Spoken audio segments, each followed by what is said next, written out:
आज हम इस वीडियो में करेंगे class 8th English rainbow book का चैप्टर 7 वीर अब्दुल हमीद के क्वेश्चन आंसर्स। और इसका एक्सप्लेनेशन का लिंक मैं आपको डिस्क्रिप्शन में दे दूंगी, तो आप वहाँ से देख सकते हैं। तो चलिए क्वेश्चन आंसर स्टार्ट करते हैं। 1. Who was Abdul Hamid? तो अब्दुल हमीद कौन थे? Answer, Abdul Hamid was a company quarter master havildar in the Indian army.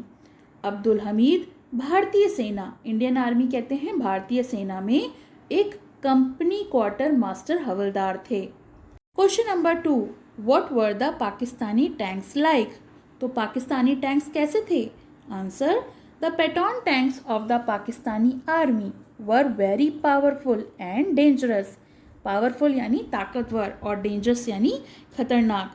तो पाकिस्तानी आर्मी के जो टैंक्स थे वो काफ़ी ज़्यादा ताकतवर और ख़तरनाक थे। Question number 3, how did Hamid destroy the enemy tanks? तो अब्दुल हमीद ने किस प्रकार से अपने दुश्मनों के टैंक्स को नष्ट किया? Answer, with his special gun. उनके पास एक विशेष बंदूक थी। Abdul Hamid fired accurate shots on the 3 enemy tankers and destroyed them. Abdul Hamid ने, एक्यूरेट का मतलब होता है बिल्कुल सही निशाना लगाना, उन्होंने अपने 3 दुश्मनों के टैंकर्स पे बिल्कुल सही निशाना लगाया और उनको नष्ट कर दिया। डिस्ट्रॉय यानी नष्ट करना। Question number 4, how did Hamid fight the enemies and what happened to him? Enemies होते हैं दुश्मन। अब्दुल हमीद अपने दुश्मनों के संग कैसे लड़े और हैपेंड मतलब होता है होना, घटित होना। तो उनके साथ क्या हुआ?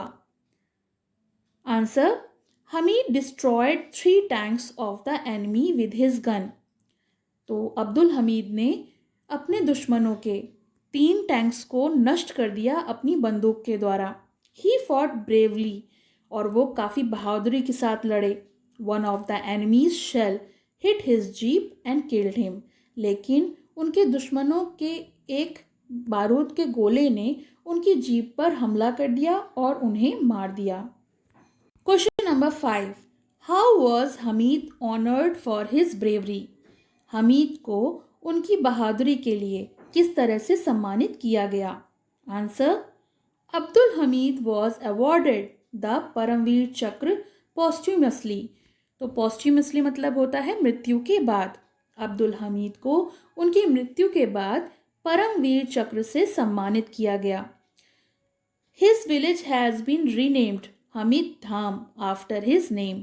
और उनके गांव का नाम बदलकर हमीद धाम रख दिया गया उनके मृत्यु के बाद। Question number 6, how do you feel about Abdul Hamid after reading the story of his bravery?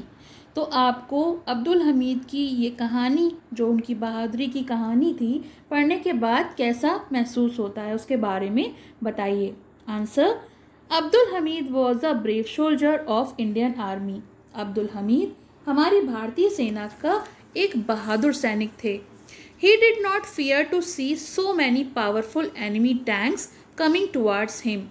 वो बिल्कुल भी नहीं घबराए जब उन्होंने ताकतवर दुश्मन के टैंक्स को अपनी तरफ आते हुए देखा। For him, his country's security was more important than his own life. उनके लिए उनकी देश की सुरक्षा ही उनकी जान से कहीं ज़्यादा महत्वपूर्ण थी। ये तो हो गए क्वेश्चन आंसर्स। चलिए अब इसकी एक्सरसाइजेस देख लेते हैं। Question number 2, fill in the blanks to complete the sentences. तो हमें यहाँ पर रिक्त स्थानों की पूर्ति करनी है वाक्यों को पूरा करने के लिए। ए, द वॉर, वॉर यानी युद्ध, between the India and Pakistan, तो भारत और पाकिस्तान के बीच में जो युद्ध हो रहा था, was fought in the year, तो वो किस साल में लड़ा गया था?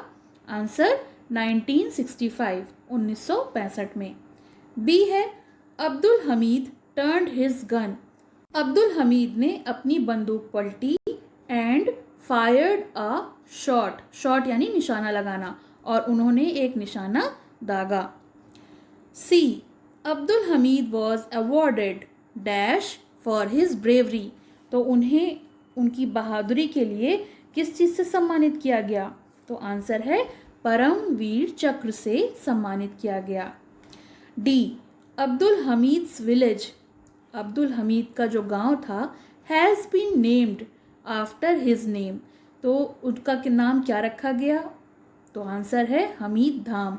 उनके नाम पर उस गांव का नाम रखा गया। चलिए अब इसकी मैचिंग देख लेते हैं। नेक्स्ट क्वेश्चन है word power. Question number 1, match the words with their meaning. तो यहाँ पे कुछ शब्द दिए हुए हैं कॉलम ए में, उनको उनकी मीनिंग से मैच करना है। पहला है अ गुड शॉट, यानी एक अच्छा निशाना लगाना। इसका होगा 1 who can shoot any target successfully, यानी वो इंसान जो किसी भी निशाने को सफलतापूर्वक लगाता है उसे कहते हैं अ गुड शॉट। रेजिमेंट क्या होता है? A group of soldiers in the army. तो एक सैनिकों की टुकड़ी जो कि सेना में होती है, who are commanded by a particular officer, जिनको किसी भी कर्नल के नेतृत्व में काम करना होता है, तो उसे हम रेजिमेंट कहते हैं। टू लूज हार्ट, यानी हिम्मत हारना। इसका होगा टू गेट डिसअपॉइंटेड। डिसअपॉइंटेड यानी निराश होना। मार्च फॉरवर्ड का मतलब होता है आगे बढ़ना। To move forward in an organized manner, यानी सही तरीके से आगे की तरफ बढ़ना। नेक्स्ट क्वेश्चन है language practice. The first word of the following sentences are interjection expressing the emotion written against them. तो इनमें जो पहला शब्द दिया है वो इंटरजेक्शन कहलाता है और ये एक्सप्रेस करता है इमोशंस को, कि उन वाक्यों में आपको किस तरह के इमोशंस दिखाई पड़ रहे हैं, क्या लिखे गए हैं। Read the sentences and understand them. कुछ एग्जाम्पल्स दिए हैं, उन्हें पढ़ना है। पहला है हेलो हाउ आर यू। तो यहाँ पर खुशी से कहा गया है या प्लेजर के साथ कहा गया है hello. Alas he is no more. तो यहाँ पर दुख, सौरो यानी दुख के साथ कहा गया है कि हमें खेद है कि अब वो जीवित नहीं है। Oh look at the rising sun.